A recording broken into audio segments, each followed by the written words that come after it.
अच्छा जी, मैंने आपको 2 जो है वो फाइल्स भेजी आपके अ, मोबाइल फ़ोन्स पे, तो ज़रा काइंडली आप जो है वो उसको देख लें और हम अपनी बात को जो है वो कल से स्टार्ट करेंगे। 2 मिनट बाद मुझे उन फाइल्स की ज़रूरत पड़ेगी, तो जब मैं आपसे कहूँ तब आप जो है उसको ओपन कर लीजिएगा, ठीक है? अच्छा, हमारी कल की क्लास के अंदर जो है वो बड़ी ज़बरदस्त डिस्कशन हुई है रिगार्डिंग प्रोफेशनल एथिक्स, ठीक है? चैप्टर नंबर 4 प्रोफेशनल एथिक्स जब स्टार्ट हुआ तो आपको मैंने बताया कि हमारे पास एथिक्स की 2 फॉर्म्स हैं, पर्सनल एथिक्स, प्रोफेशनल एथिक्स, ठीक है? पर्सनल एथिक्स वो एथिक्स होते हैं जो आपको आपका रिलीजन, आपका कल्चर, आपकी सोसाइटी सिखाती है। ये कोई दुनिया का सिलेबस कवर नहीं हो कर सकता। उसकी वजह ये है कि आप लोगों के पास जो स्टूडेंट्स होते हैं वो डिफरेंट बैकग्राउंड्स के होते हैं, डिफरेंट कल्चर्स के होते हैं, डिफरेंट रिलीजन्स के होते हैं। तो एज सच अगर कोई ऐसी चीज इनकॉर्पोरेट कर दी जाए तो सब उसको हैंडल नहीं कर सकेंगे, ठीक है? तो जो मैनेजेबल चीज है that is professional ethics, ethics जो आपका प्रोफेशन सिखाता है, ठीक है? अब ये प्रोफेशन क्या होता है? मैंने कहा प्रोफेशन की कुछ एग्जांपल्स ले लें आप। आपका लॉयर हो गया, आपका डॉक्टर हो गया, आपका टीचर हो गया, ये सब एग्जांपल्स हैं प्रोफेशंस, ठीक है? अब प्रोफेशंस के साथ एक छोटा सा मसला है कि प्रोफेशंस में या प्रोफेशनल लोगों से जब भी गलती होती है ना, उससे कोई एक दो लोग डिस्टर्ब नहीं होते, उससे सोसाइटी की बहुत बड़ी एक पार्ट डिस्टर्ब होती है। जैसे कल मैंने आपको एग्जांपल दी थी, डॉक्टर की गलती से बहुत सारे लोग डिस्टर्ब होते हैं, टीचर की गलती से बहुत सारे लोग डिस्टर्ब होते हैं। इसलिए दुनिया की कोई प्रोफेशनल बॉडी अपने मेंबर्स को आजाद नहीं छोड़ती, चाहे लॉयर्स हो, डॉक्टर्स हो, टीचर हो, हर प्रोफेशनल बॉडी अपने मेंबर्स के लिए कोड ऑफ एथिक्स लगाती, ठीक है? जैसे आप डॉक्टर्स के ऊपर देखें, उनकी प्रोफेशनल बॉडी ने उनके ऊपर एक कोड ऑफ एथिक्स लगाया होता है, ठीक है? अब हमारी प्रोफेशनल बॉडी एसीसी है। एसीसी भी अपने मेंबर्स को आजाद नहीं छोड़ती। एसीसी ने भी अपने मेंबर्स के लिए लगाया हुआ है कोड ऑफ एथिक्स। अब एसीसी के कोड ऑफ एथिक्स में 5 फंडामेंटल प्रिंसिपल्स, वो 5 फंडामेंटल प्रिंसिपल्स को हमने नाम दिया कॉपी का। कॉन्फिडेंशियलिटी, जो ये कह रहा था मेंबर कभी भी कॉन्फिडेंशियल इंफॉर्मेशन किसी को भी डिस्क्लोज ना करे, own advantage, third party advantage के लिए, ठीक है? अच्छा, फिर मैंने कहा इसकी एक्सेप्शन है कि अगर पब्लिक ड्यूटी टू डिस्क्लोज हो, टेररिज्म, मनी लॉन्ड्रिंग हो, क्लाइंट का अपना फायदा हो, क्लाइंट ने लो के वो तो डिस्क्लोज कर सकता है। ऑब्जेक्टिविटी, इंडिपेंडेंसी, मेंबर हर हाल में गैर जानिबदार है।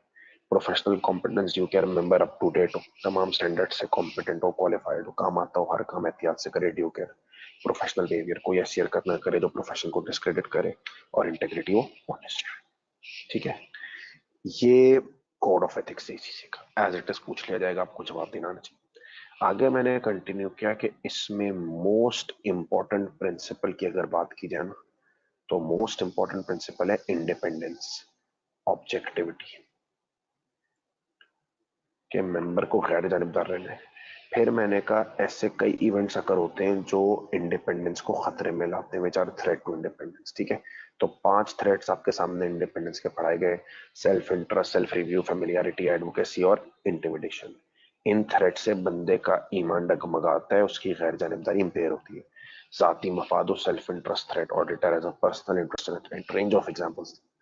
अपने ही काम को चेक कर रहा हूँ, सेल्फ रिव्यू थ्रेड, बंदा इंडिपेंडेंट नहीं रहता। जान पहचानो, बंदा इंडिपेंडेंट नहीं रहता। प्रेशराइज किया जा रहा हूँ, इंडिपेंडेंट नहीं रहता। एडवोकेट बनाओ तो बंदा इंडिपेंडेंट नहीं रहता। आपको मैंने सेल्फ इंटरेस्ट थ्रेड की एग्जांपल्स दी।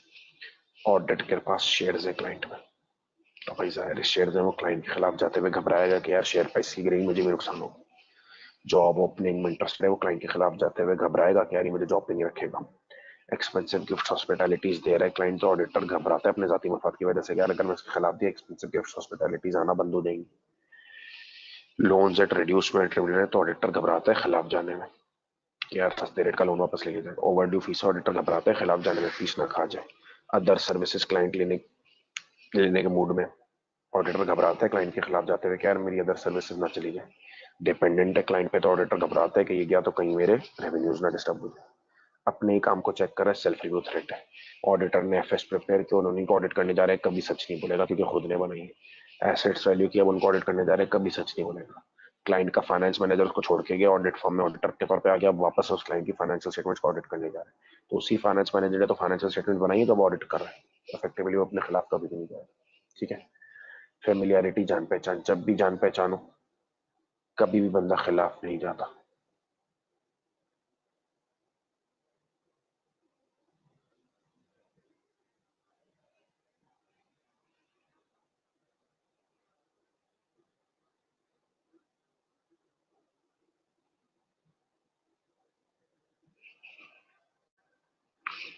दोस्ती है, रिश्तेदारी है, क्लोज बिजनेस फैमिली रिलेशनशिप है, बहुत अरसे से ऑडिट कर रहे हैं, तो अल्टीमेटली जान पहचान बन जाती है, बंदा खिलाफ जाते हुए घबराता है, ताल्लुकात खराब हो।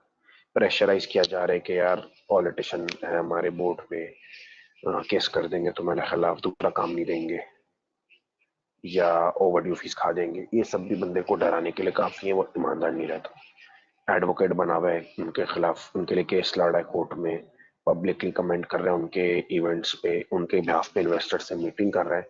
ये तमाम चीजों के बाद ऑडिटर क्लाइंट के खिलाफ नहीं जा सकता, क्योंकि पब्लिक कहेगी थोड़े दिनों पहले हमें मशवरा देने आया था इन्वेस्ट करो, अब वो उनके खिलाफ जा रहे हैं, तो यही झूठा है। ठीक है। अच्छा, ये जो थ्रेट्स है ना, ये जरा मैं आपको एक डॉक्यूमेंटेड फॉर्म में पढ़ा रहा हूँ। मैंने जो हैंडआउट्स भेजे हैं, दो दो पेजेस भेजे, पेज 6, पेज 7, जरा पेज 6 खोलिएगा प्लीज, पेज 6।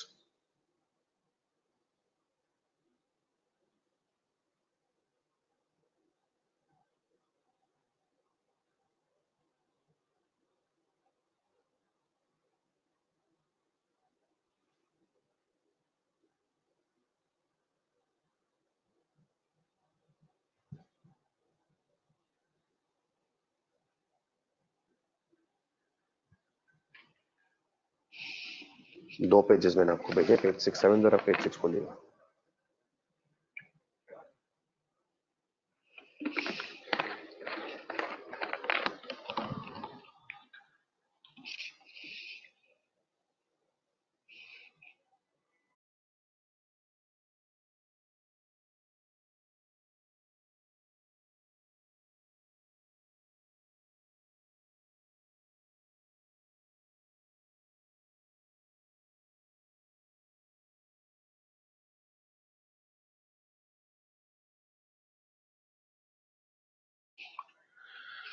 अच्छा, अब ये पेज 6 पे आप देखो ना, तो self interest, self review, advocacy, और पेज 7 पे भी मैं जाऊंगा इसके बाद।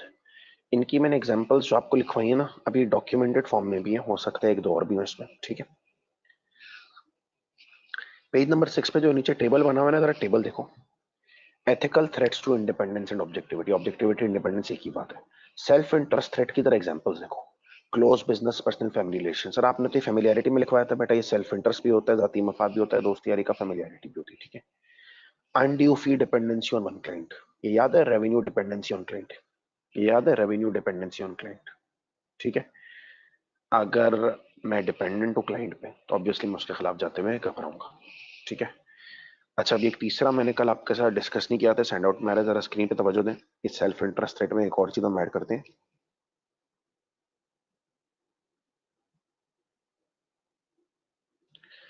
परसेंटेज और कंटिजेंट फीस।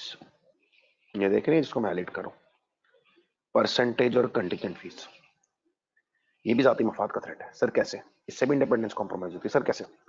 बेटा, कभी कभार ऐसा होता है कि क्लाइंट आपको बोलता है यार हम आपको फीस देंगे 10% of profits, contingent percentage fees दे रहे हैं, फिक्स फी नहीं दे रहे, 10% ऑफ प्रॉफिट्स फीस देंगे। और फिर वो जानबूझ के प्रॉफिट को क्रिएटिव अकाउंटिंग से, विंडो ड्रेसिंग से बहुत बढ़ा देते हैं, ओवरस्टेट कर देते हैं। ऑडिटर ऑडिट करने जाता है, उसको नजर आता है प्रॉफिट्स बहुत ओवरस्टेटेड है, वो सही करने की कोशिश करता है, तो पता है ख्याल क्या आता है?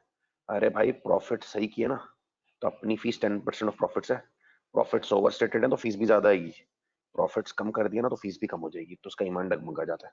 वो कहते हैं छोड़ो यार, प्रॉफिट ज्यादा ही रहने दो ताकि अपने को फीस ज्यादा है, जाती मफाद, सेल्फ इंटरेस्ट रेट। ठीक है। आओ जरा टेबल पे वापस। Low balling to win lucrative other work, वो जो मैंने बताया था, ल्यूक्रेटिव अदर वर्क में तुम्हारा इंटरेस्ट है तो तुम क्लाइंट के खिलाफ जाते हुए घबराओगे। ओवर ड्यू फीस, मैं बता चुका हूँ, ओवर ड्यू फीस है तो तुम क्लाइंट के खिलाफ जाते हुए घबराओगे। गिफ्ट्स एंड हॉस्पिटैलिटीज मिल रहा है, क्लाइंट के खिलाफ जाते हुए घबराओगे। Employment with an assurance client, अगर तुम किसी क्लाइंट के पास एम्प्लॉयमेंट के मूड में हो ना, तो तुम उसके खिलाफ जाते हुए घबराओगे, ठीक है। अच्छा, फिर ये एक और पॉइंट आया जो कल हमने डिस्कस नहीं किया था।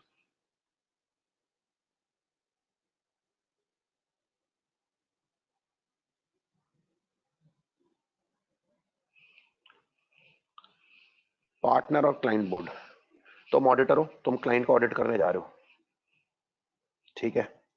उनकी financial statements are not giving a true and fair view. तुम लिखने जा रहे थे तो पता उन्होंने क्या बोला, यार आपकी जो फर्म के पार्टनर है ना, आपके जो सीनियर है, वो हमारे बोर्ड ऑफ डायरेक्टर्स में बैठते हैं। अब आपने कहा मेरी फर्म का पार्टनर इनके बोर्ड ऑफ डायरेक्टर्स में बैठा हुआ है, मैं अगर इनके खिलाफ जाऊंगा तो पार्टनर मेरे से कहीं नाराज ना हो जाए, मुझे नौकरी से ना निकाल दे, मेरा करियर ना रोक दे। मैं तो ट्रेनी सुपरवाइजर हूँ, पार्टनर को नाराज किया तो मैं कहाँ जाऊंगा। इस जाति मफाद के चक्करों में अपने क्लाइंट के खिलाफ जाने से रोक दिया अपने आप को। जाति मफाद, self interest. Loans and guarantees कल पढ़ा चुका हूँ, लोन्स दिए हुए हैं तो तुम उसके खिलाफ नहीं जाओगे। और ये financial interest in a client and holding client assets एक ही बात है अभी, क्लाइंट के आपने शेयर्स होल्ड किए हुए, ठीक है। Financial interest in a client holding client assets, ये एक ही बात है, आपने क्लाइंट के शेयर्स होल्ड किए हुए, ठीक है। अच्छा, दूसरा देखो सेल्फ रिव्यू थ्रेट की examples. Provision of other non audit services such as tax internal audit. आप उनका दूसरा काम कर रहे हो, टैक्स का काम कर रहे हो, और फिर आप ऑडिट कर रहे हो, तो टैक्स का फिगर आप नहीं बनाए, आपने उनको टैक्सेशन सर्विसेज प्रोवाइड की थी, अब आप ही उनको ऑडिट कर रहे हो, तो आपने टैक्स का फिगर बनाया, आप कभी भी उसके खिलाफ नहीं जाओगे। Preparing financial statements and accounting records, अभी मैंने बताया था आपको थोड़ी देर पहले, फाइनेंशियल स्टेटमेंट्स भी आप प्रिपेयर करो, ऑडिट भी आप कर रहे हो, तो आप कभी भी अपने काम को चेक करने में ईमानदार नहीं रहोगे। Recent service with the client, client के पास आप फाइनेंस मैनेजर थे, सर्विस दी थी, अब आप ऑडिटर बन गए हो, वापस जाके उनके ऑडिट कर रहे हो, तो अपनी बनाई हुई फाइनेंशियल स्टेटमेंट्स को ऑडिट कर रहे हो, खिलाफ नहीं जाओगे, ठीक है। एडवोकेसी देखो, promoting share in a client, वही लोगों को मशवरा दे रहे हो कि यार प्रोमोट कर रहे हो कि इनके शेयर्स लो, इधर इन्वेस्टमेंट करो, ठीक। पेज 7 पे आओ, एडवोकेसी की और एग्जांपल्स। पेज 7 पे आ जाओ, एडवोकेसी और examples. Acting as an advocate in legal dispute, उनके लिए केस लड़ रहे हो। Commenting publicly on future events, उनके इवेंट्स पे कमेंट कर रहे हो, ये सब एडवोकेट की वो है, क्या आप एडवोकेट बने हुए खिलाफ जाते हुए घबराओ। फेमिलियरिटी थ्रेड देखो इसकी examples, long association with the client, काफी अरसे से ताल्लुक आते हैं। Close business family personal relation, sir ये देखा सेल्फ इंटरेस्ट में भी आया, यहाँ भी आ गया, कल लिखवाया था close business personal family relation. Gift and hospitality self interest में भी आ रहा है, यहाँ भी आ रहा है, चलेगा, ठीक है, जिसमें लिखना है लिख दो। Intimidation threat, being threatened as removal with removal as auditor, threat किया जा रहा है कि यार मैं ऑडिटर से हटा दूंगा तुम्हें, तुम डर गए, बोला छोड़ो इनके खिलाफ ना जाओ। Dominant person in senior position of the client, वो जो मैं पॉलिटिशियन वगैरह की बात कर रहा था। थ्रेट ऑफ लिटिगेशन, केस कर देंगे आपके खिलाफ। Threat of other lucrative non work not being offered, भाई आपको दूसरा काम नहीं देंगे। ये सब जो थ्रेट्स हैं, these are threats to independence, ठीक है।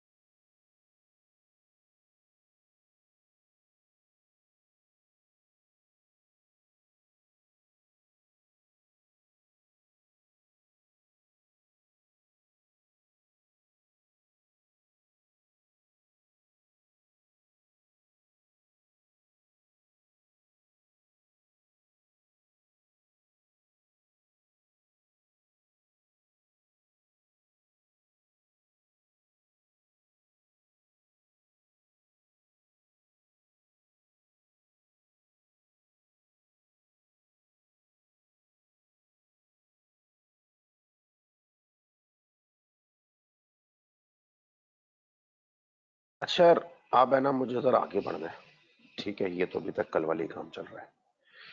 देखो जो fundamental principles of code of ethics तो मैं कल पढ़ाए ना, उसको जरा अब हम छोड़े, वो हमने पढ़ ली है, वो याद करने हैं आपको कि 5 प्रिंसिपल्स है कोड ऑफ एथिक्स के। हम आज फोकस सिर्फ इसी पे कर रहे हैं, थ्रेट्स टू इंडिपेंडेंस पे, ठीक है। बेटा थ्रेट्स टू इंडिपेंडेंस का कॉन्सेप्ट आपको बताया कि यार ऐसे कई इवेंट्स हैं जो आपके इंडिपेंडेंस को खतरे में रखते हैं। जाति मफाद की वजह से इंडिपेंडेंस जा रही है, सेल्फ इंटरेस्ट थ्रेट है, ठीक है। अपने ही काम को चेक करने की वजह से इंडिपेंडेंस आ रही है, सेल्फ रिव्यू थ्रेट है। जान पहचान की वजह से इंडिपेंडेंस जा रही है, फेमिलियरिटी थ्रेट है। प्रेशर दिया जा रहा है, इंटिमिडेशन थ्रेट है। और अगर आप एडवोकेट बने हुए तो वो एडवोकेसी थ्रेट है, ठीक है। आप सब थ्रेट्स को अच्छी तरह समझ गए हो कि नहीं समझ गए हो? कोई थ्रेट से रिलेटेड क्वेश्चन है ना तो मुझसे पूछ लो, मैं जरा 1 मिनट पॉज कर रहा हूँ। थ्रेट से रिलेटेड क्वेश्चन है, मुझसे पूछ लो, फिर जरा मैं इसमें आगे का एरिया स्टार्ट कर रहा हूँ।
चलो यार, अब जरा डिस्कशन को मैं आगे बढ़ा रहा हूँ। देखो, अब होता ये कि ऑडिटर के ऑडिट के दौरान ऐसे कई इवेंट्स आते हैं जो उसकी इंडिपेंडेंस के लिए खतरा बनते हैं। ठीक है, ऑडिटर के ऑडिट के दौरान ऐसे कई इवेंट्स आते हैं जो उसकी इंडिपेंडेंस के लिए खतरा बनते हैं। ठीक है, 5 थ्रेट्स होते हैं इंडिपेंडेंस के: self interest, self review, intimidation, familiarity, advocacy. Self interest threat तब अराइज होता है जब ऑडिटर का जाती मफाद हो। सेल्फ इंटरेस्ट थ्रेट तब अराइज होता है जब ऑडिटर का जाती मफाद हो, सेल्फ इंटरेस्ट थ्रेट। ठीक है, एग्जांपल्स आपको दे दी। Auditor has shares in a client. जरा एग्जांपल्स को वापस देखो क्योंकि इनसे जरा एडवांस टॉपिक स्टार्ट करूं। ऑडिटर के पास शेयर्स हैं क्लाइंट के, वो क्लाइंट के खिलाफ जाते हुए घबराता है क्योंकि उसको डर लगता है उसने क्लाइंट के खिलाफ लिखा, शेयर प्राइस गिरेगी, मुझे भी नुकसान होगा। ऑडिटर जॉब ओपनिंग में इंटरेस्टेड है तो वो क्लाइंट के खिलाफ जाते हुए घबराते हैं कि आइंदा मुझे जॉब पे नहीं रखेगा, नाराज हो जाएगा मुझसे। एक्सपेंसिव गिफ्ट हॉस्पिटैलिटीज मिल रही हैं तो बेटा वो क्लाइंट के खिलाफ जाते हुए घबराता है कि यार मेरे गिफ्ट हॉस्पिटैलिटीज चली जाएंगी। ऑडिटर को लोन मिला हुआ रिड्यूस रेट पे, वो क्लाइंट के खिलाफ जाते हुए घबराते हैं कि यार इस सस्ते रेट का लोन वापस ले जाएगा, मेरे ख्वाब टूट जाएंगे। ओवर ड्यू फीस है तो ऑडिटर क्लाइंट के खिलाफ जाते हुए घबराता है कि यार मेरे पैसे ना खा जाए। अदर सर्विसेज में इंटरेस्ट है तो वो क्लाइंट के खिलाफ नहीं जाता कि अदर वर्क मुझसे ना ले ले। रेवेन्यू डिपेंडेंसी है क्लाइंट पे तो वो ऑडिटर क्लाइंट के खिलाफ जाते हुए घबराता है कि यार मैं तो इस पे डिपेंडेंट हूँ। ठीक है ना, ये चला गया तो मेरे इतने रेवेन्यूज गिर जाएंगे। परसेंटेज फीस है, ऑडिटर क्लाइंट के अगेंस्ट जाते हुए घबराता है क्योंकि जब वो विंडो ड्रेस्ड अकाउंट्स को, क्रिएटिव अकाउंट्स को, फ्रॉडलेंट अकाउंट्स को कम करेगा तो उसकी फीस भी कम हो जाएगी। और अगर पार्टनर और क्लाइंट बोर्ड है तो ऑडिटर क्लाइंट के खिलाफ जाते हुए घबराते हैं कि यार मेरा पार्टनर इनके बोर्ड में बैठा हुआ है, कहीं मेरा पार्टनर मुझसे नाराज ना हो जाए, मुझे जॉब से ना निकाल। ठीक है, सेल्फ रिव्यू थ्रेट तब अराइज होता है जब ऑडिटर अपने वर्क को रिव्यू कर रहा है, फाइनेंशियल स्टेटमेंट प्रिपेयर कर रहा है और ऑडिट भी कर रहा है तो अपने खिलाफ नहीं जाएगा। एसेट्स वैल्यू कर रहा है और फिर ऑडिट भी कर रहा है, अपने खिलाफ नहीं लिखेगा। क्लाइंट के पास फाइनेंस मैनेजर के तौर पे एक्ट किया, अब ऑडिटर बन गया और अब वापस जा रहा है ऑडिट करने, तो अपने काम को चेक कर रहा है, कभी भी खिलाफ नहीं लिखे। जान पहचान है, close business, personal relation, too long association, वो क्लाइंट के खिलाफ जाते हुए घबराएगा, ताल्लुकात खराब होंगे। थ्रेट ऑफ लिटिगेशन दिया जा रहा है, dominant person in senior position the client है, दूसरा वर्क नहीं देंगे, ओवर ड्यू फीस खा जाएंगे, ये थ्रेट दिया जा रहा है, इस वजह से बंदा खिलाफ नहीं जा रहा, इंटिमिडेशन। और उनके रिप्रेजेंट कर रहा है लीगल डिस्प्यूट में, उनके शेयर्स पे कमेंट कर रहा है, उनके इन्वेस्टर से मीटिंग कर रहा है, एडवोकेट बना हुआ है, खिलाफ जाते हुए घबरा है। अच्छा, अब होता ये कि दौरान ऑडिट जब भी ऐसे इवेंट्स आकर होते हैं ना जो ऑडिटर की इंडिपेंडेंस को खतरे में लाते हैं, दौरान ऑडिट ऐसे जब भी इवेंट्स आते हैं ना जो ऑडिटर की इंडिपेंडेंस को खतरे में लाते हैं, ऑडिटर चुपचाप रिजाइन करके भाग जाता है क्योंकि वो अपने ऊपर उंगली नहीं उठने दे सकता कि यार मेरी इंडिपेंडेंस के बारे में कुछ लोग बात करें।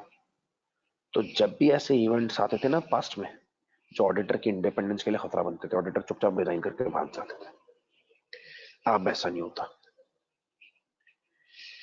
प्रिंसिपल्स ये कहते हैं कि जब भी ऑडिटिंग के दौरान ऐसे इवेंट्स आए ना जो आपकी इंडिपेंडेंस के लिए खतरा बने, आपने भागना नहीं है, आपने लगाने हैं कुछ सेफगार्ड्स। क्या लगाने हैं बेटा? सेफगार्ड्स। ऑडिट के दौरान ऐसे कोई भी इवेंट आए ना जो आपकी इंडिपेंडेंस के लिए खतरा बने, भागे मत, बल्कि कुछ सेफगार्ड्स लगा दे। सर क्या सेफगार्ड्स लगाऊं? हर किसी के सेफगार्ड सुन लो, अपने पास लिख भी लेना और फिर उसके बाद हम सवाल पे जाते हैं। ठीक है बेटा, ऑडिटर के पास क्लाइंट के शेयर्स हैं, क्या ये एक ऐसा इवेंट है जो ऑडिटर की इंडिपेंडेंस को खतरे में लाएगा? ठीक है, वो उसके खिलाफ जाते हुए घबराएगा। सही है, कहते हैं इस थ्रेट को मिनिमाइज करना है ना, सेफगार्ड लगा दो। ऑडिटर से कहो डिस्पोज ऑफ शेयर्स, शेयर्स को डिस्पोज ऑफ कर दे। सही। यार एक बात बताओ, अगर ऑडिटर शेयर्स को डिस्पोज ऑफ कर देता है, अब शेयर्स है ही नहीं, अब शेयर्स है ही नहीं, क्या वो क्लाइंट के खिलाफ जाते हुए घबराएगा? अब खुल के लिख देगा फर्स्ट नोट के बाद फिर क्योंकि अब कोई डर ही नहीं। तो देखा आपने, ये शेयर्स हैं तो इस थ्रेट को मिनिमाइज करने का सेफगार्ड क्या निकाला? डिस्पोज ऑफ शेयर्स, इससे थ्रेट मिनिमाइज हो जाएगी। दूसरा थ्रेट, ऑडिटर किसी जॉब ओपनिंग में इंटरेस्टेड है क्लाइंट के पास, तो वो क्लाइंट के खिलाफ जाते हुए घबरा रहा होगा ना। बेटा इस किस्म के थ्रेट को मिनिमाइज करने का सेफगार्ड ये रोटेट ऑडिटर, जिस ऑडिटर का जॉब में इंटरेस्ट है ना उसको हटा दो टीम से। अब टीम से उसको हटा दिया, नए बंदे हैं, उनका जॉब में कोई इंटरेस्ट ही नहीं है, तो क्या वो क्लाइंट से डरेंगे? क्लाइंट के खिलाफ जाते हुए घबराएंगे नहीं। ऑडिटर को रोटेट कर दो, इससे ये थ्रेट मिनिमाइज हो जाएगा। ठीक है। अच्छा, ऑडिटर को अगर एक्सपेंसिव गिफ्ट हॉस्पिटैलिटीज मिल रहे हैं तो क्या वो क्लाइंट के खिलाफ जाते हुए घबराएगा? यस, कि भाई यार गिफ्ट हॉस्पिटैलिटी से नहीं देंगे। सही। इस थ्रेड का सेफगार्ड ये कोट किया जाता है कि आप गिफ्ट हॉस्पिटैलिटीज को पोलाइटली रिफ्यूज कर दें। आपको किसी ने गिफ्ट दिया, हॉस्पिटैलिटी दी, टोयोटा ने गाड़ी दी, एमिरेट्स ने टिकट दी, आपने मना कर दिया, रिफ्यूज कर दिया, नहीं चाहिए। अब आपने उनसे कोई फेवर ही नहीं दिया, तो क्या आप उनके खिलाफ जाते हुए घबराओगे? ठीक है। आपके किसी ऑडिटर ने सस्ते रेट पे लोन लिया हुआ है, तो अब वो क्लाइंट के खिलाफ नहीं जाएगा, क्योंकि उसको डर होगा यार मेरा लोन ना छिन जाए, इसलिए वो क्लाइंट को फेवर देगा। सस्ते रेट पे लोन लिया हुआ है तो ऑडिटर की इंडिपेंडेंस कॉम्प्रोमाइज होती है। इस थ्रेट को रिड्यूस करने का, मिनिमाइज करने का सेफगार्ड पता है क्या है? जिसने लोन लिया हुआ है ना उसको रोटेट कर दो। नए बंदे आएंगे जिन्होंने लोन ही नहीं लिया होगा, तो वो उनके खिलाफ आते हुए घबराएंगे भी। अच्छा, और अगर लोन लिया नहीं, सिर्फ ऑफर हुई है, तो बेटा लोन के ऑफर को पोलाइटली रिफ्यूज कर दे। ले लिया है तो उस बंदे को टीम से हटा दे, लेकिन अगर नहीं लिया, सिर्फ ऑफर आई है, तो ऑफर को पोलाइटली रिफ्यूज कर दे। ठीक है।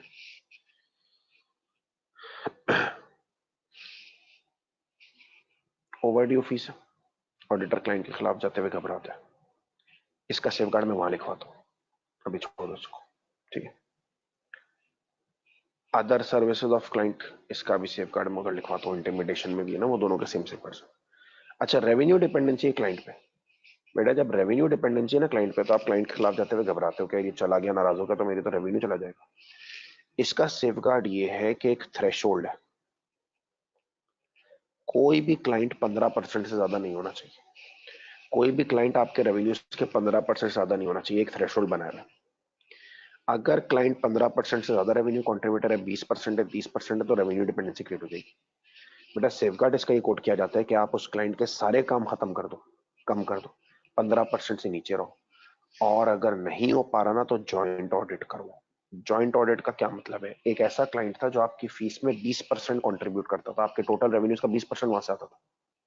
आप 15% से नीचे जाना है, इस तरह तो रेवेन्यू डिपेंडेंसी क्रिएट हो रही है। ज्वाइंट ऑडिट करवा लो, किसी और फर्म को मिला लो, बोलो यार हम दोनों मिलकर ऑडिट कर लेते हैं, 10% आप ले लेना फीस का, 10% हम ले लेंगे, तो आप 20 से एकदम 10-10 पे आ गए। तो रेवेन्यू डिपेंडेंसी ऑन क्लाइंट होगा ना, तो उसका सेफगार्ड ये 15% से नीचे रहना है, ज्वाइंट ऑडिट करवा लो। ठीक है।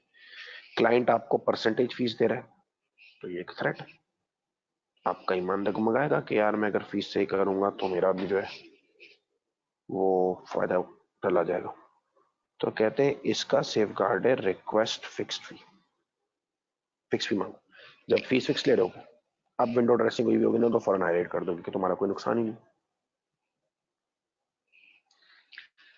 और फाइनली अगर पार्टनर क्लाइंट के बोर्ड पे बैठा हुआ है, तो जाहिर है पार्टनर उस क्लाइंट के बोर्ड पे बैठा हुआ है, तो वो फर्म के बंदों को शायद उसके खिलाफ ना जाने दे क्लाइंट। इसका सेफगार्ड ये है रोटेट पार्टनर। सर पार्टनर को रोटेट कर दे? हाँ जी, पार्टनर को हटा दे टीम से, क्योंकि अगर पार्टनर हट जाएगा, नया पार्टनर आएगा, वो पार्टनर है ही नहीं जो आपकी फर्म का है, तो अब आपको वो इन्फ्लुएंस भी नहीं कर सकेगा। ठीक है। ये सब क्या है बेटा? सेफगार्ड्स। ये सब क्या है? सेफगार्ड्स। थ्रेट टू इंडिपेंडेंस होना भागना नहीं है, थ्रेट को मिनिमाइज करने के लिए सेफगार्ड्स लगाने। ठीक है। अगर शेयर्स है क्लाइंट के पास, क्या सेफगार्ड लगाओ बेटा? शेयर्स डिस्पोज ऑफ कर दो। अब शेयर्स ही नहीं है तो बंदा कहां से क्लाइंट के खिलाफ जाते हुए डरे? जॉब ओपनिंग में जो बंदा इंटरेस्टेड को हटा दो, जॉब में इंटरेस्ट ही नहीं होगा नए लोगों का, वो जाहिर सी बात है उसके खिलाफ जाते हुए घबराएंगे भी। गिफ्ट हॉस्पिटैलिटी का पोलाइटली रिफ्यूज कर दो। लोन इंट्रोड्यूस रिटर्न, जिसने लोन लिया हुआ उसको हटा दो या पोलाइटली रिफ्यूज कर दो। रेवेन्यू डिपेंडेंसी है तो जॉइंट ऑडिट वगैरह करवाओ ताकि 15% के थ्रेशोल्ड से नीचे है। परसेंटेज कंटेजेंट फीस दे रहे हैं, फिक्स फी मांगो। और अगर पार्टनर बैठा हुआ है क्लाइंट के बोर्ड पे, तो उस पार्टनर को क्या कर दो? रोटेट कर दो। ये सारे सेफगार्ड्स लिख लो भाई।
पार्टनर अगर क्लाइंट के बोर्ड पे बैठा हुआ है तो वो आपको इन्फ्लुएंस करेगा ना कि आप इसके खिलाफ ओपिनियन ना दो, तो पार्टनर को रोटेट कर दो, ये इसका सेफगार्ड है।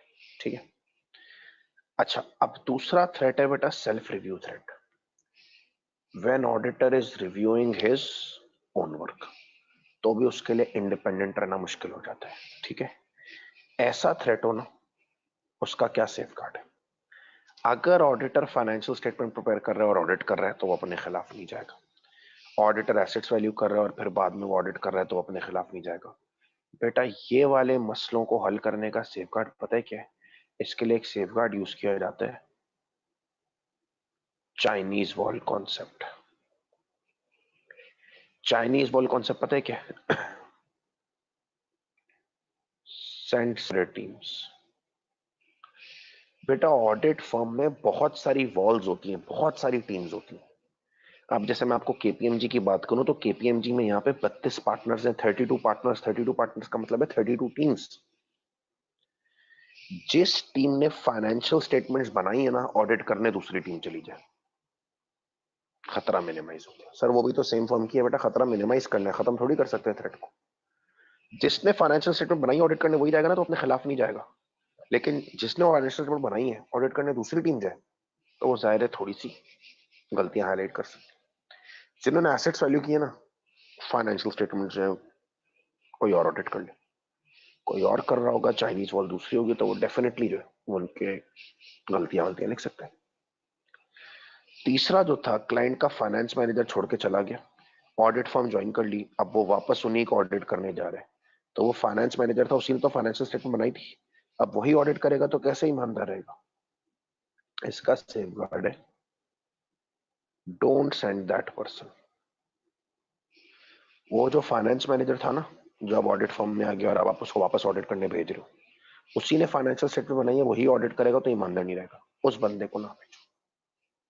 ठीक है, ये लिख लो उसके सेफगार्ड्स।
अच्छा, तीसरा थ्रेट इंडिपेंडेंस का था फेमिलियरिटी थ्रेट, जान पहचान है, इंडिपेंडेंस कॉम्प्रोमाइज होगी। इस थ्रेट को कैसे मिनिमाइज किया जाए? ठीक है, देखो अगर close business personal family relation है ना, तो बंदा इंडिपेंडेंस कॉम्प्रोमाइज करेगा, ताल्लुकात खराब ना हो जाए। इस थ्रेट का सेफगार्ड ये है, जिस बंदे के ताल्लुकात ये है ना, उस बंदे को रोटेट कर दो।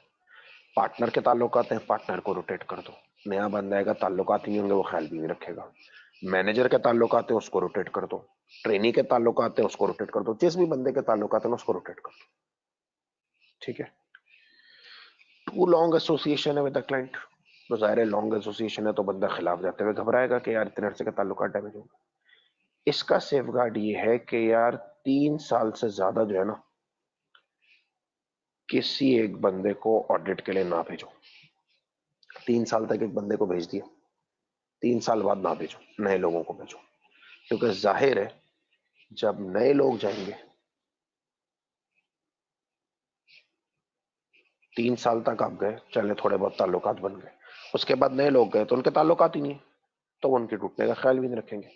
ऊपर जो मैंने लिखा है ना, बंदे के पर्सनल फैमिली ताल्लुकात है उसको रोटेट कर दो, रोटेट पर्सन। रोटेट पर्सन इसलिए लिखा है कि भाई पार्टनर के ताल्लुकात हैं कंपनी वालों के साथ, तो पार्टनर खिलाफ जाते हुए घबराएगा, रोटेट करो पार्टनर को। ऑडिट फर्म के मैनेजर के ताल्लुकात है तो उसको रोटेट करो, जिस बंदे के भी ताल्लुकात है ना उसको रोटेट करो। लॉन्ग एसोसिएशन है तो उसको बनने ही ना दो, 3 साल हो जाए तो नए बंदों को भेजो, ताकि ताल्लुकात हो ही ना, इतने मजबूत हो ही ना और बंदा ख्याल भी नहीं रखे। ठीक है।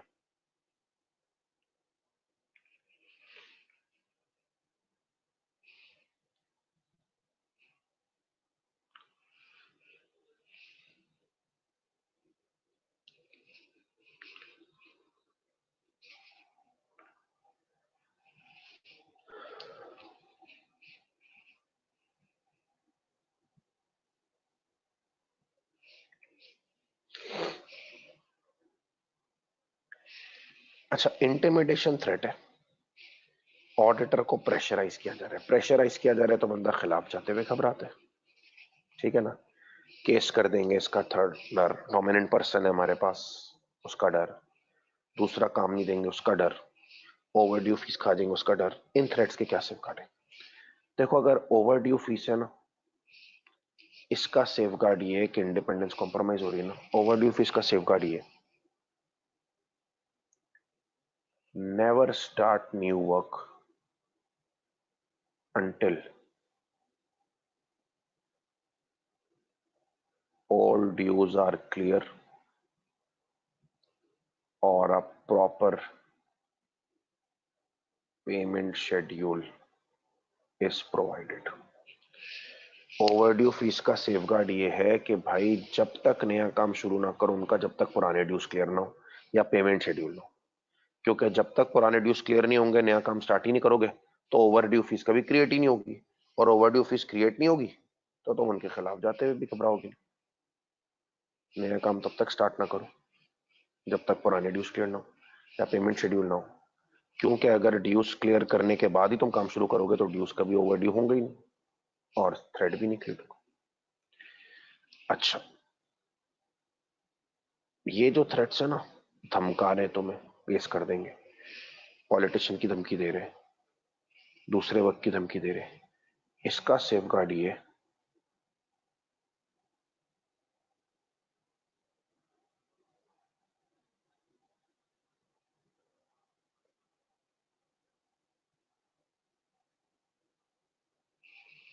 Matter should be brought to the attention of audit committee, या फिर रिजाइन कर दो। याद है ऑडिट कमेटी में एनईडीज गैर जानिबदार लोग बैठे होते हैं, या तो उनको शिकायत लगा दो, मसला नहीं हो रहा तो रिजाइन कर दो। इन तीनों का यही सेफ गार्ड है कि मैटर को ऑडिट कमेटी के टेंशन में लो, और अगर सही मसला नहीं हो रहा तो रिजाइन कर दो। नोट कर लो।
अच्छा, अभी जो लास्ट थ्रेट है ना बेटा, एडवोकेसी थ्रेट, जब ऑडिटर एडवोकेट बना हुआ है, ठीक है, उनको डिस्प्यूट में रिप्रेजेंट कर रहा है, उनके इवेंट्स पे कमेंट कर रहा है, उनके इन्वेस्टर से मीटिंग कर रहा है, इन तमाम थ्रेट्स का एक ही सेफ गार्ड है,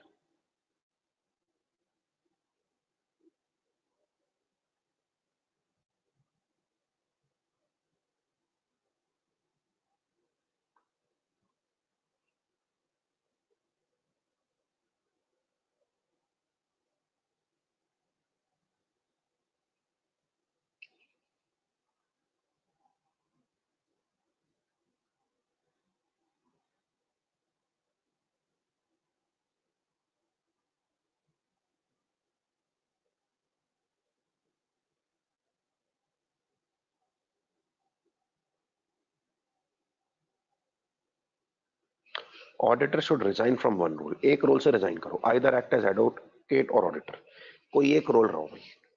जब किसी एक रोल में होगे, दूसरे रोल में गए नहीं हो, तो ऑटोमेटिकली जो है वो कोई इज्जत विज्जत की परवाही नहीं होगी, उनके खिलाफ जाते हुए घबराओगे ही नहीं। तो एक रोल में रहो, resign from one role, either act as auditor और एडवोकेट।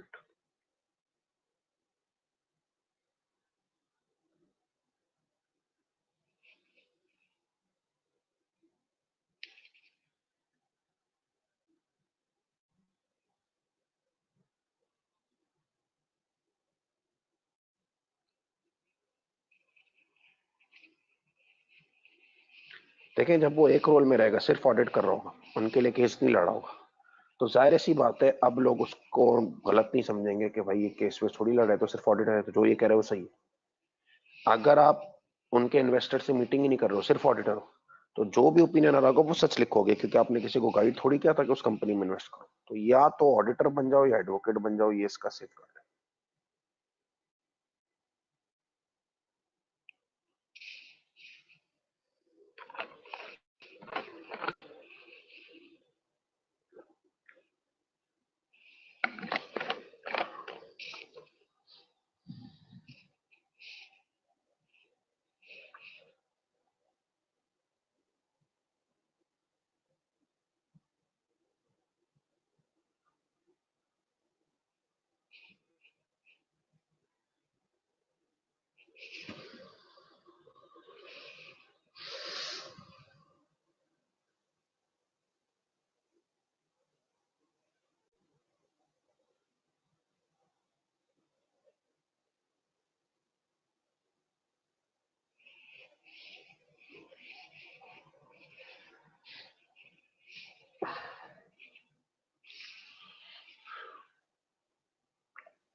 अच्छा बेटा, अब मैं लेक्चर को जरा फाइनली रिकैप कर रहा हूँ, फिर हम जरा सवाल की तरफ जा रहे हैं, तो आप लोग सब कंसंट्रेशन से सुनिए, सही है ना।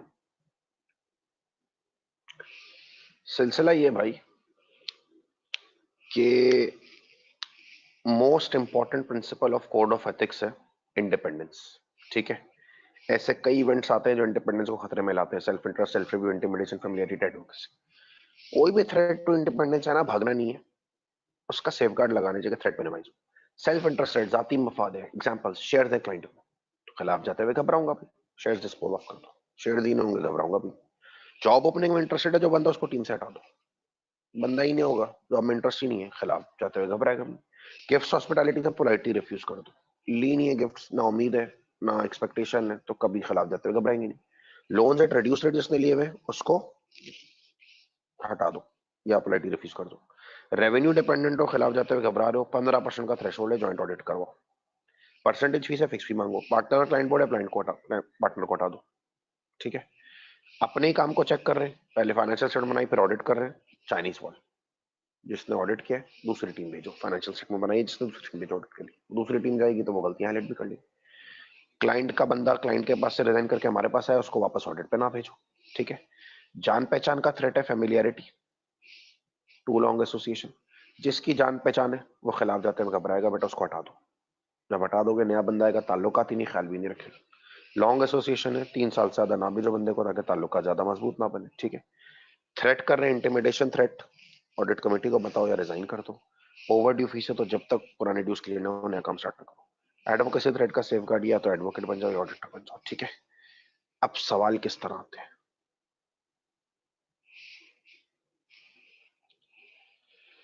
देखो इस चैप्टर से भी दो टाइप ऑफ क्वेश्चंस है।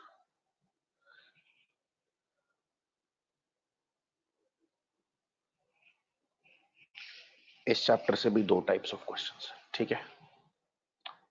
एक है थ्योरी क्वेश्चन, वो भी तो मैं करा रहा हूं अभी, ठीक है। थ्योरी क्वेश्चन क्या पूछेगा, वो प्रिंसिपल्स बता दो कोड ऑफ एथिक्स के, 5 रटे में कॉपी लिख दी, ठीक है। या थ्रेड्स बता दो, उनकी एग्जांपल्स बता दो, तुमने थ्रेड्स बता दी, एग्जांपल्स बता दी, ये थ्योरी क्वेश्चन। दूसरा वही मसला है भाई, राइटिंग स्किल्स क्वेश्चन।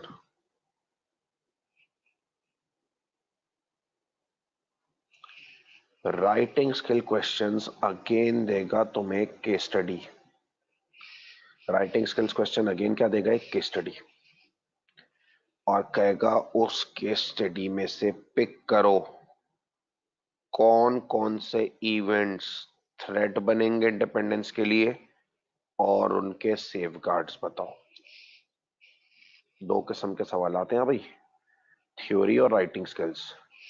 थ्योरी सवालात क्या है, कोड ऑफ एथिक्स के प्रिंसिपल्स बता दो, थ्रेट्स बता दो, लिखे छापे कहानी खत्म। दूसरे है राइटिंग स्किल्स, केस स्टडी देगा, कहेगा पिक करो इसमें से थ्रेट्स टू इंडिपेंडेंस और सेफगार्ड्स बताओ। दोनों किस्म के सवाल करा दो, सही।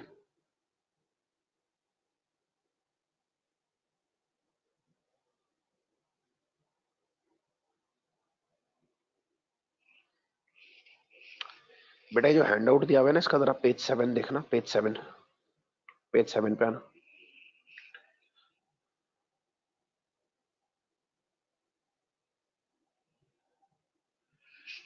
पेज 7 पे देखो, तुम्हें एक क्वेश्चन नजर आ रहा होगा, question number 15। Page 7 of the hand out पे जाओ, उस पे तुम्हें एक क्वेश्चन नजर आ रहा होगा, क्वेश्चन नंबर 15। देखो क्वेश्चन नंबर 15 है क्या, थ्योरी सवाल है अभी, पेज 7 का क्वेश्चन नंबर 15 थ्योरी सवाल है। Explain each of the 5 fundamental principles of ACCA's code of ethics. Explain करो each of the 5 fundamental principles of code of ethics, हर fundamental principle code of ethics को explain करो। कितने fundamental principles है code of ethics के, 5। Copy लिख दो, confidentiality, objectivity, professional competence, जो क्या प्रोफेशनल बिहेवियर, इंटेग्रिटी, जो डिटेल लिखवाइए छाप दो इसमें, स्ट्रेट 5 इजी मार्क्स। थ्योरी सवाल है भाई, आता ही। Explain each of the 5 fundamental principles of ACCA's code of ethics, तो पांचों प्रिंसिपल लिखो, बात खत्म। Part B, compliance with fundamental principles in the HCS Code of Ethics can be threatened in a number of ways. List 5 ethical threats to independence and objectivity, and for each threat, identify one example of a circumstance that may create the threat. बेटा list करो 5 threats to independence, and for each threat give an example. List करो 5 threats to independence, and for each threat give one example. बेटा पांचों threats लिख दिए, self interest, self review, intimidation, familiarity, advocacy, और हर किसी की मैंने तुम्हें 5-5, 4-4 एग्जांपल्स बताई हैं, कोई एक एक एग्जांपल लिख दो।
तो मेरा नहीं ख्याल ये क्वेश्चन आपको कोई प्रॉब्लम करेगा। बड़ा आसान सा सवाल था, part A. State 5 fundamental principles of ACCA's code of ethics. आपने कोड ऑफ एथिक्स के पांचों प्रिंसिपल्स कॉपी लिख दी, ठीक है। उसके बाद फिर उसने कहा list 5 ethical threats to independence. आपने पांचों थ्रेट्स लिखे और फॉर ईच थ्रेट कह रहे एग्जांपल दो, तो आपने हर थ्रेट की एक एग्जांपल दे दी। मैंने चार चार एग्जांपल्स आपको लिखा। ये होता है थ्योरी क्वेश्चन, ठीक है। अब राइटिंग स्किल्स क्वेश्चन क्या होता है? थ्योरी क्वेश्चन तो मुझे रटा हुआ है, 5 fundamental principles of code of ethics मुझे याद करके जाने 5 मार्क्स के लिए। और फंडामेंटल प्रिंसिपल्स के बाद एथिकल थ्रेड्स भी पता होनी चाहिए, एग्जांपल्स भी पता होनी चाहिए। अब सर ये दूसरा सवाल कौन सा होता है राइटिंग स्किल्स वाला?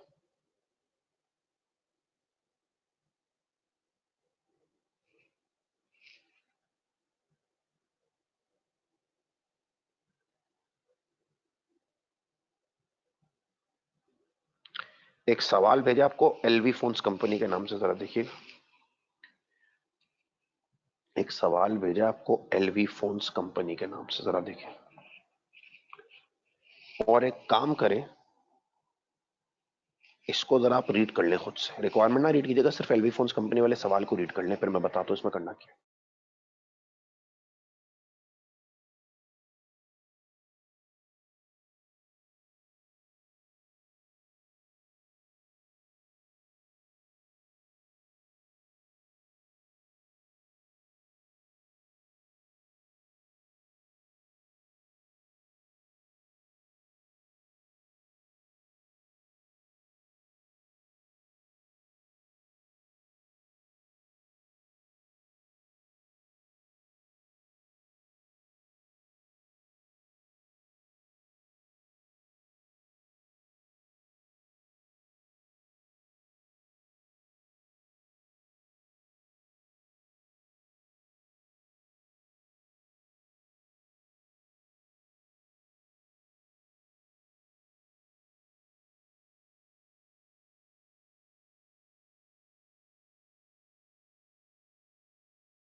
अच्छा भाई, होपफुली आप सबने सवाल पढ़ लिया होगा।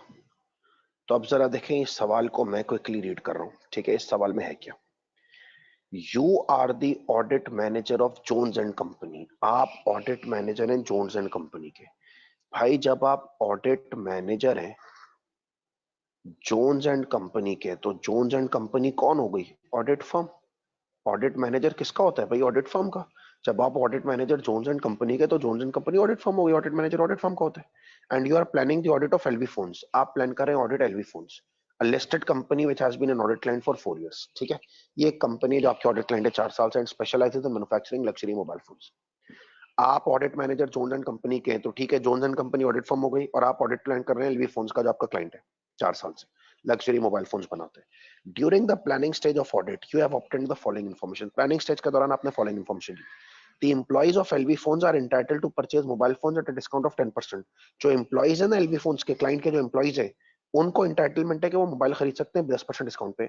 The audit team has in previous years been offered the same level of discount। Audit team को भी 10% डिस्काउंट दिया गया।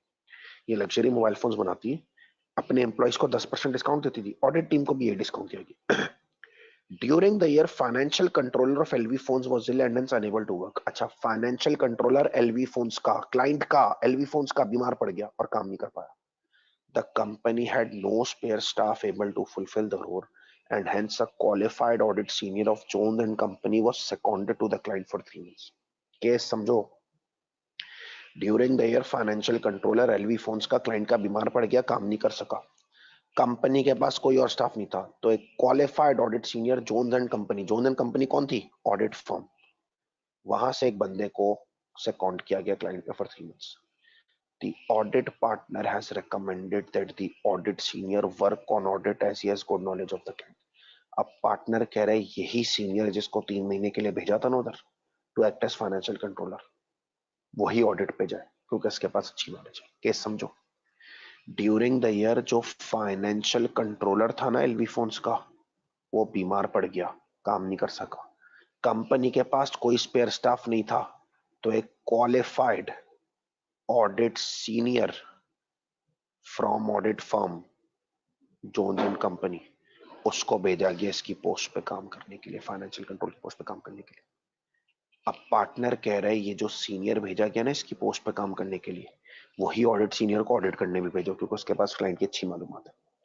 The fee income derived from LV phones was boosted by this engagement, and along with audit and tax fee now accounts for 16% of firm's total fees। इन सब engagement से fees बढ़ गई LV phone से, और अब 16% of firms total fees बनती है। From a review of correspondence files, you know that partner and finance director have known each other socially for many years, and in fact went on holiday together last summer with their families। Correspondence files से आपको पता लगा partner finance director काफी अरसे से एक दूसरे को जानते हैं, और लास्ट समर हॉलीडेज पे साथ गए अपनी फैमिलीज के साथ। As a result of this friendship, partner has not yet spoken to the client about fee for last year's audit, 20% of which is still outstanding। इसी दोस्ती की वजह से पार्टनर ने अभी तक अपने दोस्त से पिछले साल की ऑडिट फीस की बात नहीं की, 20% लगी हुई आउटस्टैंडिंग। अब बेटा ये पूरी केस स्टडी है, तो इसके बाद पूछा ना 5 fundamental principles of code of ethics बताओ, तुम लिख दोगे कॉपी। बोले 5 थ्रेड्स और सबकी एग्जांपल्स बताओ, तुमने एग्जांपल्स लिख ली सबकी और थ्रेड्स बता दिए। अब ये केस स्टडी है, राइटिंग स्किल्स है। Part A, explain ethical threats which may affect the independence. Ethical threats बताओ, 5 मार्क्स की रिक्वायरमेंट है, तो 5 एथिकल थ्रेट्स बताने। और B, for each threat explain how it might be avoided. Threat को avoid कैसे किया जाए, सेफगार्ड्स बताओ। ठीक है, केस स्टडी है भाई। 5 एथिकल थ्रेट्स बताओ which may affect the independence, और हर थ्रेट के लिए सेफगार्ड बताओ। अब देखो, अब 5 थ्रेट्स टू इंडिपेंडेंस पूछ रहा है ना इसके स्टडी से, तो ऐसे नहीं तुम्हें एक सेल्फ इंटरेस्ट बताना, एक सेल्फ रिव्यू, एक एडवोकेसी, एक फेमिलियरिटी, एक इंटरमीडिएशन। बस 5 थ्रेट्स टू इंडिपेंडेंस पूछे, पांचों सेल्फ इंटरेस्ट बता दो, पांचों सेल्फ रिव्यू, पांचों इंटरमीडिएशन, बाकी दोनों ना बता।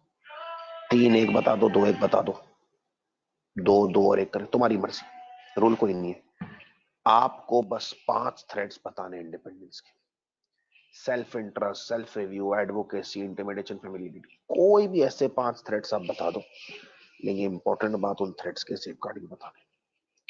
अब मैं चाहता हूं सर आप 2 मिनट इस पे तवज्जो दो, और आप मुझे देख के ये बताओ, क्या आपको ऐसा लगता है कि इस पर्टिकुलर केस में कुछ ऐसे मसले हैं जिनसे ऑडिट फर्म की इंडिपेंडेंस खतरे में आ जाएगी? 2 मिनट दे रहा हूँ खाली, सिर्फ उनको हाईलाइट कर लो, लिखना फिर मैं तुम्हें सिखाता हूँ। सिर्फ हाईलाइट कर लो, ऐसे कोई 5 थ्रेट्स हैं जिनसे इंडिपेंडेंस गैर जानबदारी खतरे में आएगी।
अच्छा जी, तो अब जरा मैं इसके सॉल्यूशन की तरफ आता हूं। देखिए, 5 नंबर की रिक्वायरमेंट है, मार्क्स लिखे हुए नहीं है लेकिन मैं आपको बता रहा हूँ 5 नंबर की रिक्वायरमेंट है।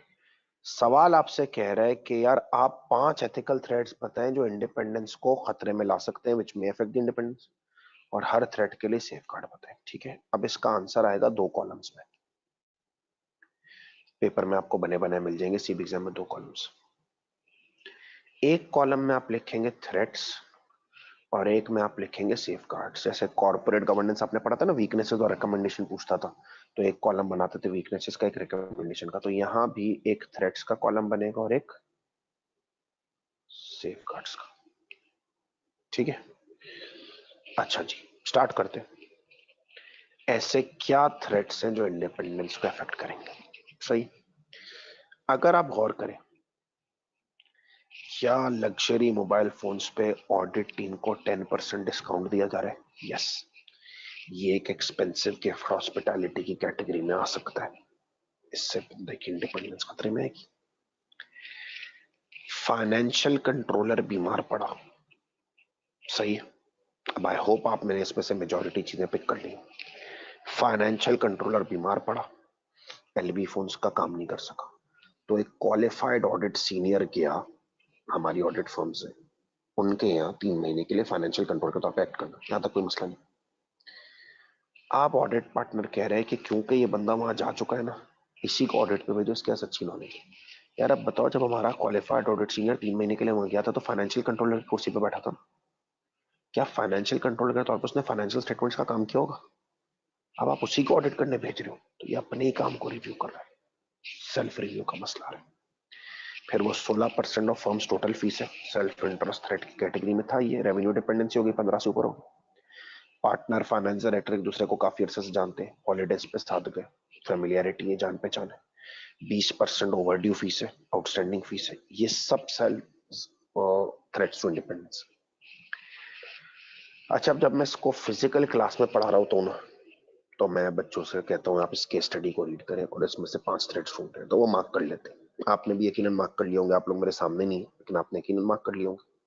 कैसे क्या थ्रेट्स हैं जो इंडिपेंडेंस को खतरे में ला रहे हैं? दोस्ती है भाई, familiarity. 20% fees outstanding overdue fees है, 16% फीस जमा हो गई है, डिपेंडेंसी क्रिएट हो गई, मोबाइल फोन पे डिस्काउंट मिल रहा है, गिफ्ट हॉस्पिटलिटी। मिल गए सर 5 थ्रेड्स, सेफ गार्ड्स, कुछ ना कुछ करके लिख लेंगे। लेकिन सर प्रॉब्लम ये, 500 थ्रेड्स मिल तो गए, समझ नहीं आ रहा लिखें कैसे। तो मुझे आपको यही चीज सिखानी है, लिखने का स्टाइल। लिखें कैसे? हाँ, उसको एग्जामिनर कहता है 1 मार्क का ये थ्रेट है, 5 मार्क्स की रिक्वायरमेंट है ना, 5 थ्रेट्स बताए, तो 1-1 मार्क का 1-1 थ्रेट है और 1-1 मार्क का सेफ गार्ड है। एग्जामिनर कहते हैं मैं आपको थ्रेट का 1 मार्क दूंगा कब? आपने सबसे पहले सिनेरियो से, केस स्टडी से एग्जैक्ट छापना है थ्रेट की वर्डिंग्स, एग्जैक्ट छापनी है थ्रेट की वर्डिंग्स। फिर उसके बाद आपने बताना है वो कैटेगरी कौन सी है, self interest, self review, intimidation, familiarity, advocacy, category कौन सी। और कैटेगरी के बाद आपको बताना है वो थ्रेट है क्यों। 3 बातें लिखोगे ना तो थ्रेट का मार्क मिलेगा। सेफ गार्ड का तो 1 मार्क आराम से मिल जाएगा, सेफ गार्ड जो भी है वो लिखो। थ्रेट के मार्क्स कब मिलेंगे? कह रहे थ्रेट के मार्क्स तब मिलेंगे जब आप 3 शराइत पूरी करोगे। नंबर 1, एज इट इज छापो, एज इट इज छापो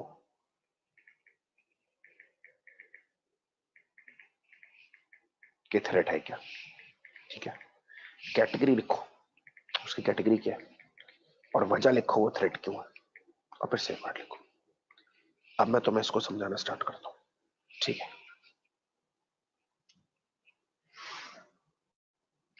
5 थ्रेट्स लिखने। बेटा सबसे पहला थ्रेट क्या था? ऑडिट टीम के मेंबर्स को भी लग्जरी मोबाइल फोन्स पे 10% डिस्काउंट दिया जा रहा था, एक्सपेंसिव गिफ्ट ऑप्शनलिटीज। थ्रेट हो सकता है ना इंडिपेंडेंस पे, तो पहले as it is छापो।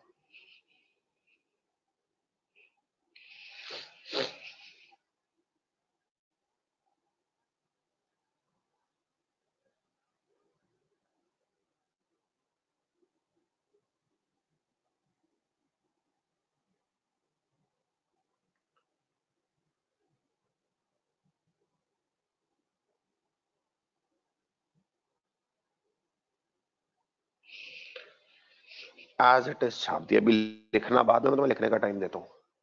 The audit team is being offered a 10% discount on luxury mobile phones. As it is छाप दिया तो मुझे थ्रेट लगा कि ऑडिट टीम को 10% डिस्काउंट दे दे रहा है लग्जरी मोबाइल फोन। उसके बाद लिखो कैटेगरी कौन सी है।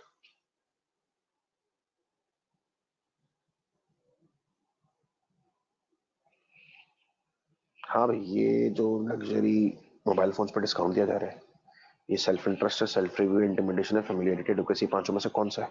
तो ये एक्सपेंसिव गिफ्ट हॉस्पिटैलिटी की कैटेगरी में है, तो this constitutes a self interest threat. और ये थ्रेट क्यों, इसकी वजह लिखो। As independence may be compromised, because independence may be compromised due to fear of loss of luxury discount। क्यों थ्रेट है? क्योंकि बंदे की गैर जानबदारी इंपेयर होगी।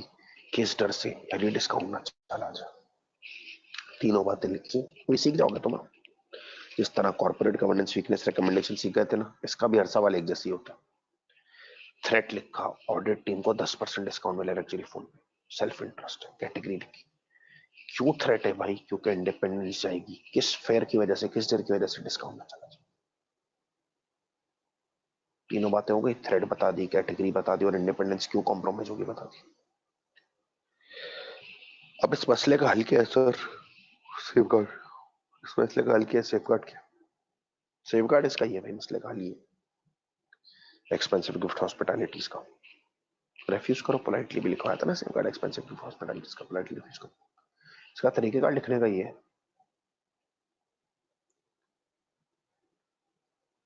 Only immaterial gifts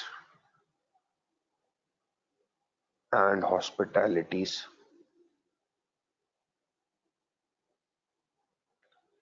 are allowed. Only immaterial gifts and hospitalities are allowed. Since offer of discount is likely to be material, it should be politely refused. ऐसे नहीं politely refused लिखते हो, तरीका only immaterial gifts hospitalities are allowed। सिर्फ immaterial gifts hospitalities allowed है, क्योंकि ये discount luxury mobile phones पे लाइकली टू बी मटेरियल है, it should be politely refused. तरीके का और करना भी ना लिखो। थ्रेट छापा as it is, audit team को 10% डिस्काउंट मिले लग्जरी मोबाइल फोन्स पे, कैटेगरी लिखी सेल्फ इंटरेस्ट है। क्यों थ्रेट है? क्योंकि इंडिपेंडेंस जाएगी। किस डर की वजह से? डिस्काउंट ना चला जाए। सेफ गार्ड, इन मटीरियल गिफ्ट शॉर्ट्स पहले अलाउड है, क्योंकि ये लाइकली टू बी मटीरियल है, पोलाइटली रिफ्यूज करना। एक और लिख रहा हूं, फिर कॉपी कर लेना। 5 थ्रेड्स लिखना। अगला थ्रेड जो तुमने हाईलाइट किया था,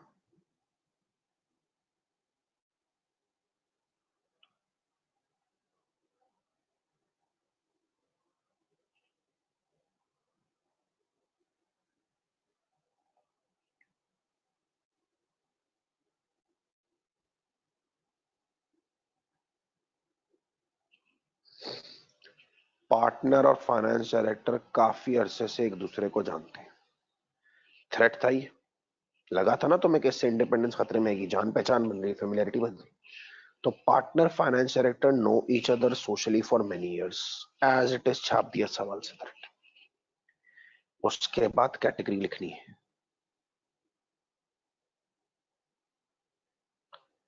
दिस कॉन्स्टिट्यूट्स अ, कौन सा भाई है? Familiarity threat. जान पहचान है ना, फेमिलियरिटी थ्रेट है। वजह भी लिखनी है, as independence may be compromised due to fear of। वजह अब इंडिपेंडेंस क्यों जाएगी? Fear of loss of discount की वजह से? नहीं, अब इंडिपेंडेंस कॉम्प्रोमाइज होगी due to fear of loss of personal relation, बंदा क्यों इंडिपेंडेंट नहीं रहेगा? क्योंकि उसको डर होगा पर्सनल रिलेशनशिप ना चले जाए।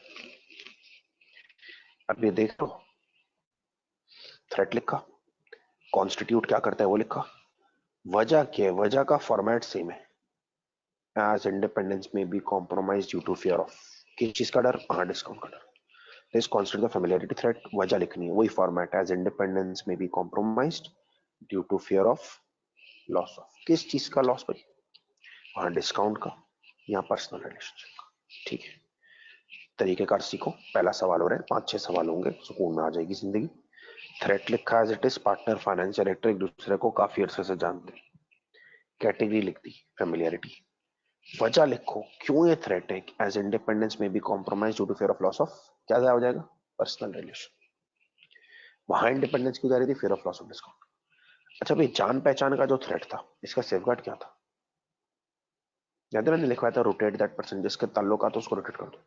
या किसके ताल्लुकात है? फर्म का पार्टनर और फाइनेंस डायरेक्टर दूसरे को जानते हैं, तो जाहिर है पार्टनर और फाइनेंस डायरेक्टर को जानता है, तो वो फर्म के का पार्टनर है ना, वो फाइनेंस डायरेक्टर को जानता है, उससे दोस्ती है, तो वो कभी नहीं चाहेगा कि हम लिखें financial statement do not give a true unfair, क्योंकि फाइनेंस डायरेक्टर ने फाइनेंशियल स्टेटमेंट बनाई बनाई थी, उसके ऊपर बुराई आ जाएगी। यहाँ पार्टनर के फाइनेंस डायरेक्टर से ताल्लुकात है ना, क्या बताता? रोटेट दैट पर्सन, पार्टनर का ताल्लुकात है, पार्टनर को हटा दो। अब ऐसे नहीं, दो लफ्ज लिख दो, रोटेट पार्टनर, दो लफ्ज, मार्क नहीं मिलेगा एक। सेफगार्ड का तरीकेकार, the partner should ideally be rotated off the assignment and someone independent should be appointed as partner। Partner को आइडियली रोटेट ऑफ कर दे, तो किसी गैर जाने तो आप ही को पार्टनर बना दे, तो ये सेफ गार्ड है, थ्रेट मिनिमाइज हो जाए। मैंने अभी तक तुम्हें 2 थ्रेट्स और उनके सेफ गार्ड लिखाए हैं। थ्रेट का तरीकेकार सुनो, थ्रेट लिखो, कैटेगरी लिखो, वजह लिखो, एज इंडिपेंडेंस में भी compromise due to fear of what, वहां किस चीज का डर था? डिस्काउंट चला जाएगा, यहाँ पर्सनल रिलेशन चला जाएगा। सेफगार्ड तुम्हें याद करना है थ्रेड का, लेकिन लिखने का तरीका मैं तुम्हें समझा रहा हूँ, ठीक है? ये दोनों कॉपी कर लो, कोई सवाल है पूछ लो, फिर मैं स्क्रीन चेंज करके आगे बढ़ूंगा।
अच्छा भाई, अब जरा आगे बढ़ते हैं।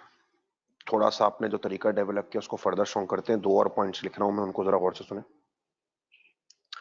थर्ड, क्या चीज हमें थ्रेट लगी? 20% of last year fee is still outstanding. Threat as it is छाप लिया। 20% लास्ट ईयर की फी अभी भी आउटस्टैंडिंग है। ओवरड्यू फीस था ना, थ्रेट था ना इंडिपेंडेंस में, तो 20% लास्ट ईयर फी स्टिल आउटस्टैंडिंग है। लिख दिया थ्रेट। सर उसके बाद कैटेगरी लिखनी है।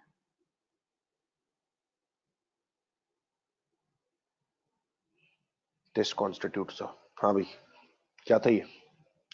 सर सेल्फ इंटरेस्ट भी लिखवाया था आपने, इंटिमिडेशन भी लिखवाया था, जो लेकर लिख दो।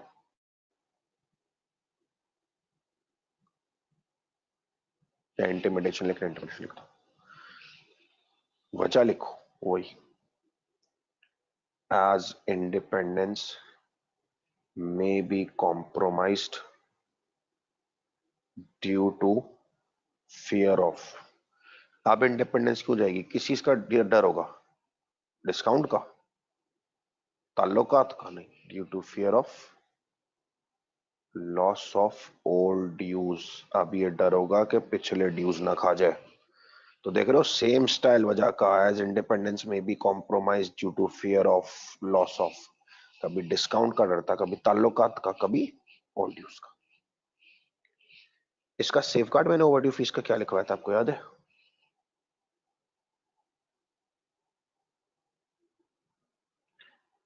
New work should not be started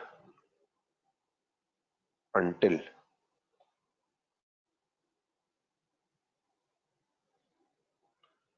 all dues are clear or a proper payment schedule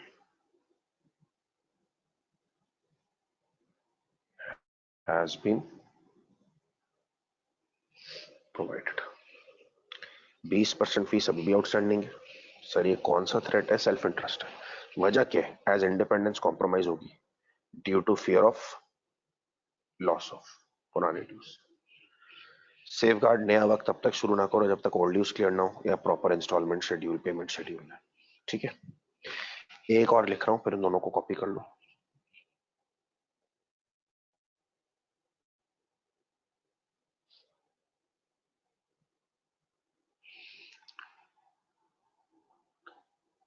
the fee income derived LV phones now accounts for 16% of firms total fees। Fee income जो derive हुई है ना LV phone से, वो अब 16% of firms total fees है। ये भी तो एक थ्रेड बताया था, 15% से ऊपर का। ये फी इनकम जो अब एलवी फोन से आ रही है ना, वो 16% ऑफ फर्म टोटल फीस है। टोटल फर्म की फीस का 16% यहीं से आ रहा है। रेवेन्यू डिपेंडेंसी क्रिएट हो गई। कैटेगरी लिखो।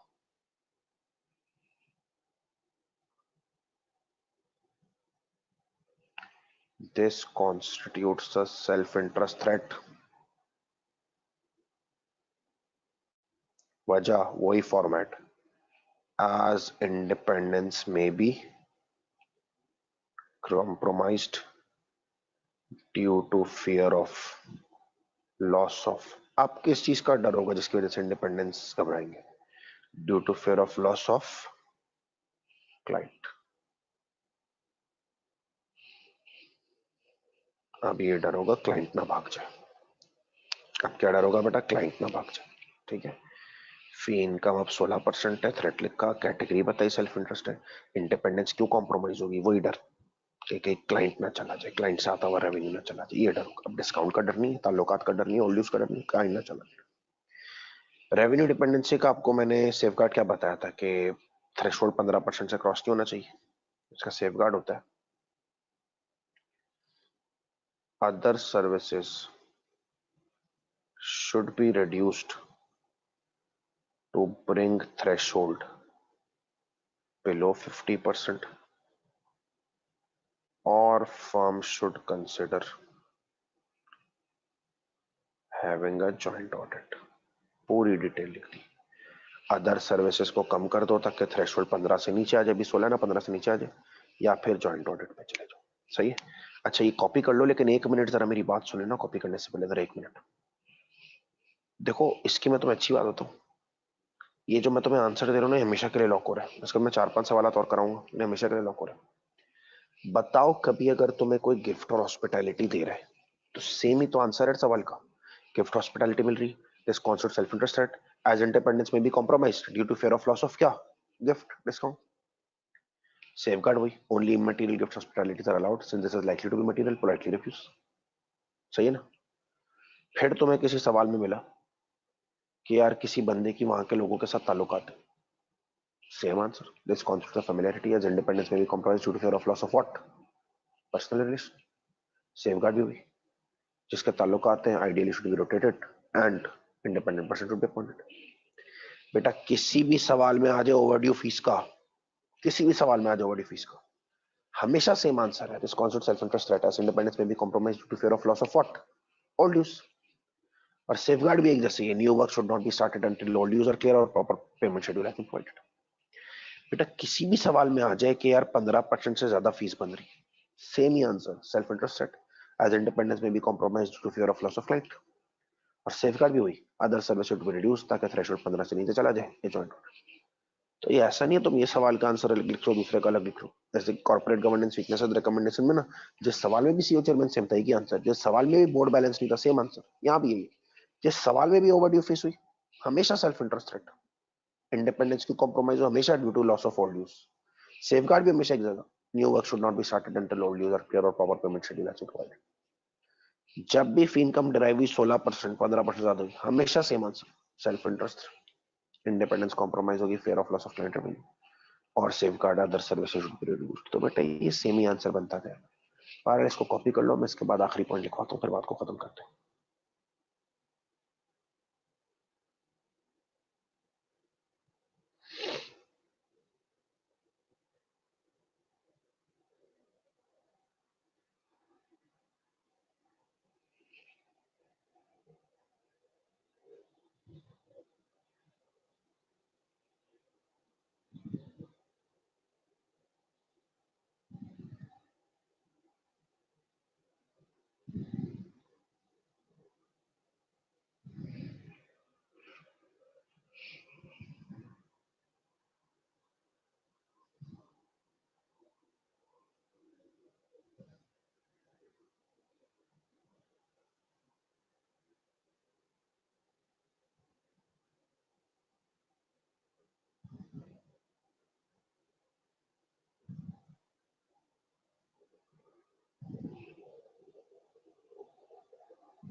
अच्छा भाई, अब लास्ट थ्रेट लिख लेते ताकि बात खत्म हो सके।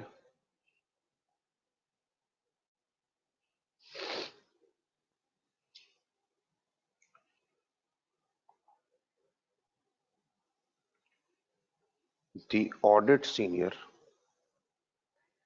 who was seconded कहते हैं placed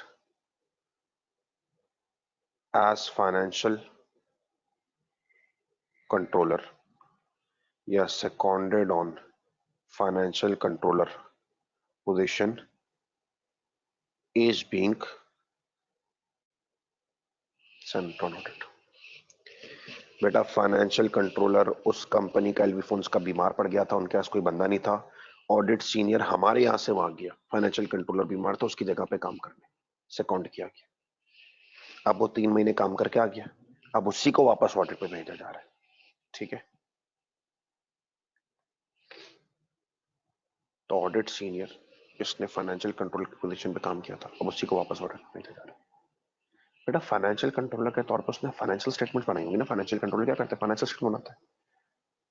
अब वो आप उसी को वापस ऑडिट पे भेज रहे हो तो अपने ही काम को चेक कर रहा है। This constitutes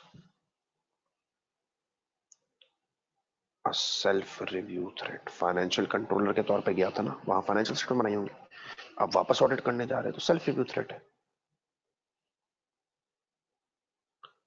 as independence may be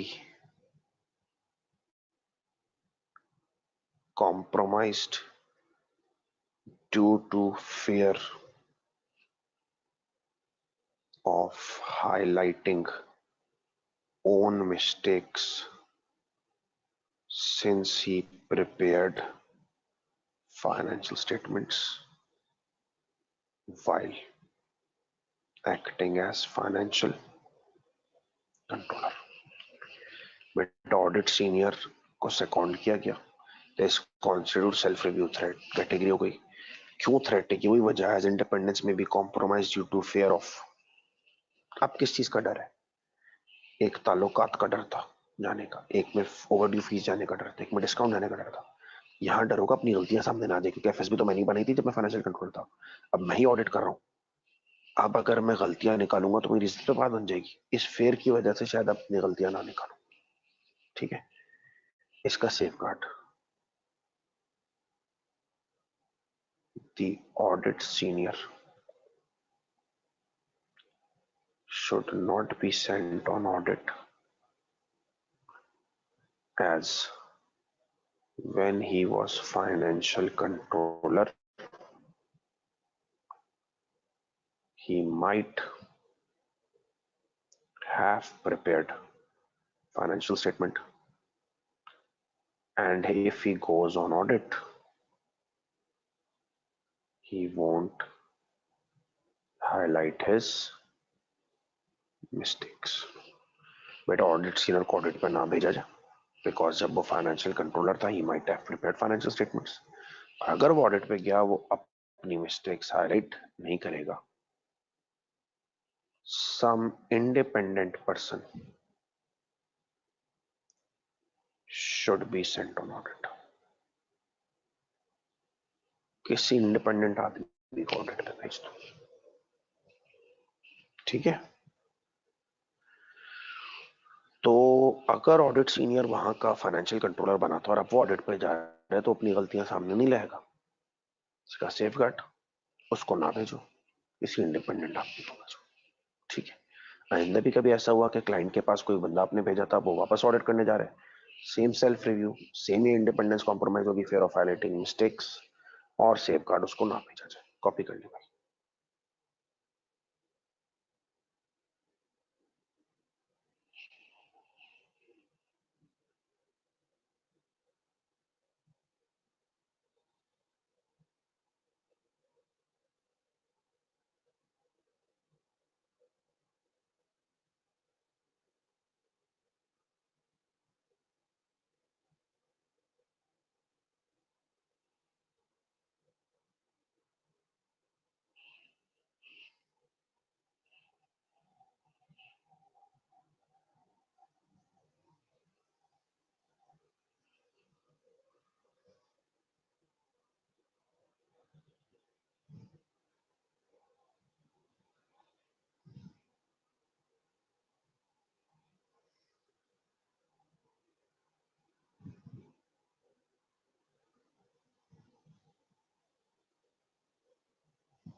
ठीक है जी, तो हमने आपको थ्योरी क्वेश्चन भी बता दिया, 5 fundamental principles of code of ethics पूछेगा, ठीक है, कॉपी लिखना है, और 5 थ्रेड्स पूछ सकते हैं और इनकी एग्जांपल्स वो भी पढ़ा दी।